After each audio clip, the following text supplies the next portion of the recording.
જેને કીધું હું જાનું લૂંટી શકું છું, એક બકાલની હાટડીનો લૂંટી શકત, એક વાણિયાણીનો લૂંટી શકત. ધર્મની શું તાકાત છે, ધર્મ શું બતાવે છે, ધર્મ તમને શું રાહ ચીંધે છે, એ આ વીરવર પુરુષ બેઠો બેઠો તમને બતાવે છે. યસાડ ગગુંબી લુંબી અંબર વદલ બેવલ ચોવલિયંગ મહેલાર મહેલી લાડ ગહેલી નીર જલે જલે નળિયંગ અંધરગાજ અગાજ કરે ધરી ઉપર ચડિયમ સરાનર ઉભરિયા વીજળી ચોમ ઝાક વળક જર હળકા નાખતી હતી. આમ ગાંડો થૂર બની અને ગાતો તો ધડાડા તે દિવસે યાદ કીધું ભાઈ આજ મારું બધું સર્વસ્વ મરી ચૂક્યું છે, આજ હું તારી આગળ આવ્યો છું રાજપૂત હોવા છતાં ભીખ માંગવા. મારે આંગણે એવો વખત ના આવે કદી અને હોય એક જ ટંકનું આપે કરો ઉપવાસ પણ રાજી કરો મને રંકનું, પણ મારા આંગણે તો એક ટંકનું અનાજ નથી. તે દિવસે વાણીઓ દાંત કાઢતો તો ખાર ખાર ખાર ખાર ખાર, પણ હજારેક જમ પેટ રોતા હોય અને એની માલી પાસે એક હાશ છોડેલું દેખાય એવું દ્રશ્ય આ દેખાતું હતું. વીરવર પુરુષ છાતી હાથ દઈને હામો જોઈને કહે છે જવાન હશમા હું ઈ જ રાજપૂત છું કે એક ડણકે મર્દ માથેથી પાઘડી હરી જાય, હું ઈ રાજપૂત છું કે એક ડણકે જનેતાના ગાભ છૂટી જાય, હું ઈ રાજપૂત છું કે જો અવાજ કરું તો ગામ ખાલી થઈ જાય. આજે ડણક નથી રહી, મને વાગી ચૂક્યા છે તીર.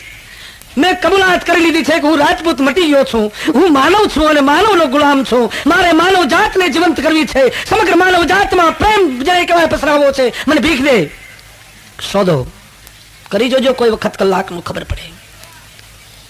શું સોદો જોઈ છે મોકલી દો. હો ભલે ભાઈ હું આવી આપી જઈશ, પણ મને જલ્દી દે, મારા મહેમાનના હૈયા ન તૂટવા જોઈ. આ તમારી સરજમીની વાત કરું છું. અને માનવીએ જયારે અહીં આવીને સંભળાયું હશે આ જમીનમાંથી કે મેં આ સોદો કર્યો, તે દિવસે ઓલી એટલી ટકોર નહીં કર્યો કે મર્દના દીકરા અડધી રાતે ખાતર પાડી અને 3 તોરલ માગનાર તું આ સોદો કરીને આવ્યો ભિખારી. ના હામો જોઈને હસ્યા હતા. દરબાર મેં વર્ષી ચૂક્યો છે, આ સ્વાતિના મેં વર્ષ્યો, તેદી રુદિયા રોએ ને માયલા ભીતર જલે. આ તમારી તપોભૂમિ છે, તમે સોદો તો કર્યો, હવે હું જઈશ કેવી રીતે વરહતા મેમાં?